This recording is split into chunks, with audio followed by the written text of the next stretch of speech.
부산에서는 서병수 의원이 박형준 시장이 선거를 뛸 때도 캠프에서 중요한 역할을 하면서 지원 세력이 됐었거든요. 그러니까 부산의 맹주라고 볼 수 있어요. 그러니까 부산의 서병수 전 의원 정도면 부산에 진짜 몇 안 되는 그렇죠. 그러니까 자기의 그 영향력을 아직 유지하고 있는 맹주다. 그게 우리 김선 앵커의 분석이었고 진짜 부산 북갑이니까 아마 그때 이제 그 헌재에서 얘기하는 이제 그 인구 비례 때문에 가끔씩 바꾸는데 북광서 갑 북광서를 나누면서 사실 북구갑이라는 게 좀 어떻게 보면 약간 새롭게 탄생한 지역구인데 거기 한 번도 안 나가본 하여튼 서병수 의원이 거기 투입돼서 전재수 현역 의원과 붙어서 꽤 선전을 했었다. 아이 그때 그저 누구죠? 그저 17대 세브란스. 네. 말씀 주세요. 저 네. 노란 파란 눈의 한국인. 인용한. 네, 그분이 혁신위원장 혁신위원장 할 때 이제 소위 그런 중진들 차출론 험지 출마해가지고선 서병수, 김태호 뭐 이런 분들 난리 났었죠. 자기하고 관련 없는 지역구로 가서 장렬히 전사한 케이스예요. 그렇죠. 장렬히 전사한 케이스고 이제 박민식 전 의원이 아마 근데 의지를 쉽게 꺾지 않을 것 같거든요. 그렇죠. 그리고 지금 무엇보다도 아까도 말씀드렸듯이 당권파들이 지금 상당히 지금 비상이에요.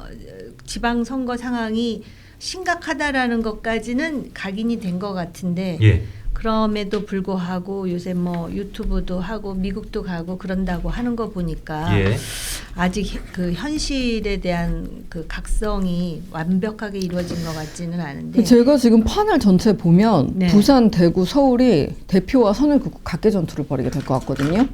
그리고 부산은 17석을 지금 국민의힘이 차지한 가운데 18석을 노리느냐 이런 싸움을 하고 있는데 대표의 개입 없이 18석을 다 한동훈 전 대표가 나가서 당선이 되면서 18석을 만들게 된다면 이미 흐름은 그 장 대표는 이빨 빠진 호랑이가 될 수밖에 없는 흐름으로 가는 지난 거예요. 그 어려운 총선에서도 막판에 한동훈 당시 비대위원장이 부산을 막 돌면서 그래도 부산에서 그리고 막 부산이 아마 그까지 무너졌으면 100석도 밑에 있던 상황에서 나름 부산에서 꽤 한동훈 전 당시 비대위원장의 영향력이 통했고 선거운동이 통했던 그런 기억도 지금 돌이켜보니까 있었던 것 같아요. 그렇죠. 근데 윤석열 전 대통령은 본인이 또 막바지에 부산을 방문했었을 거예요. 네. 아, 그랬었나요? 네. 그래서 본인이 또 사수했다라고 생각할지도 몰라요.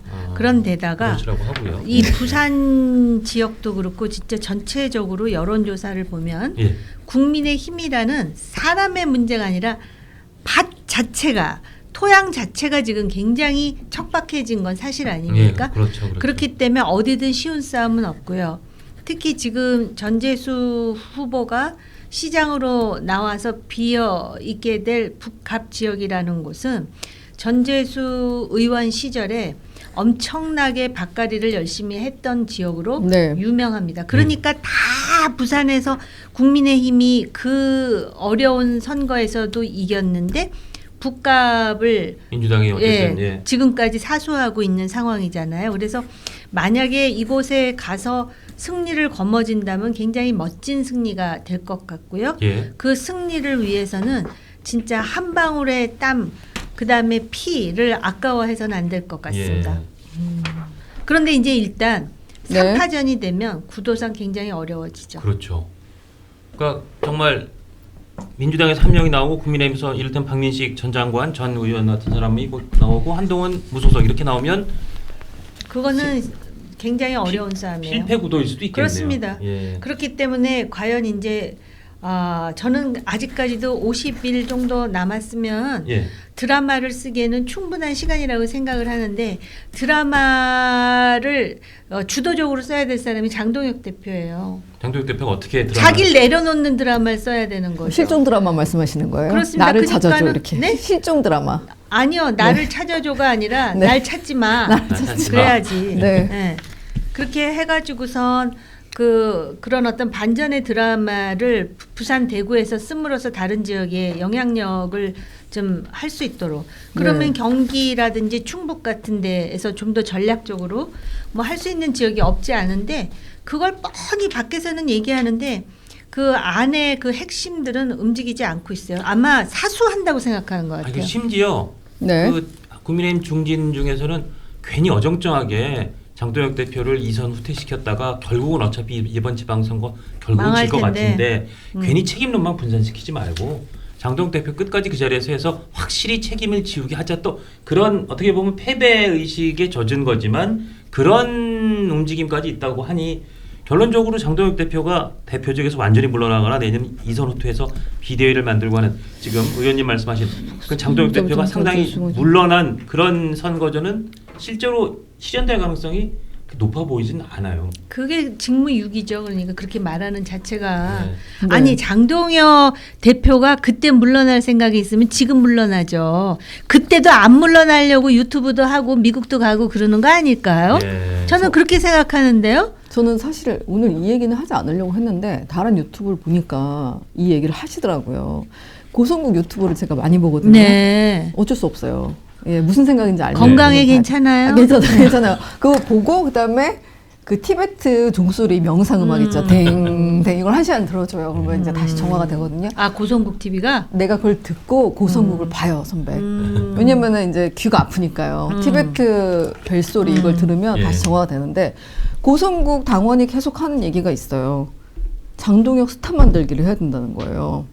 그래서 설마 장 대표 어디가 이걸로 스타화를 하려고 했나? 라는 생각이 아니 들면서 그렇게 생각하니까 그런 건 막 하는 거예요. 아니 이게 대학생들만 또 못한 이런 전략으로 뭘 나 하자는 오늘 거야? 알게 이런 된 생각을 사실인데 예. 했어요. 주유소에서 알바했잖아요. 예. 네. 거기가 셀프 주유소였어. 오 마이 갓.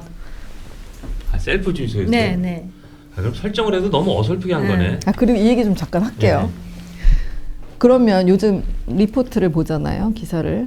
SBS나 뭐 TV조선이나 네. 가장 요즘 시청률이 잘 나온 TV조선 리포트를 보면 앵커가 말을 해요. 오늘도 유가가 뭐 오르면서 서울시 주유 가격은 2,000원을 돌파했습니다. 누구누구 기자의 보도입니다.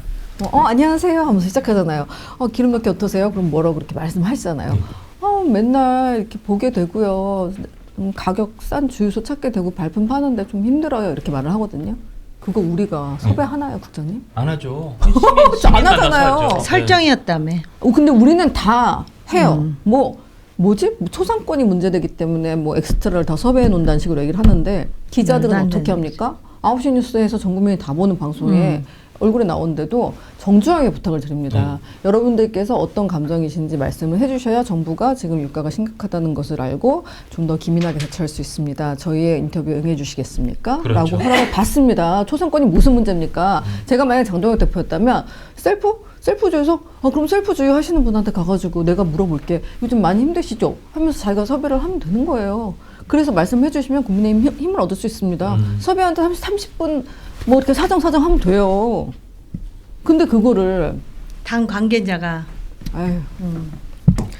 이 영상이 마음에 드셨다면 압도적인 좋아요와 구독, 알림 설정 부탁드립니다. 뉴스트라 타노스.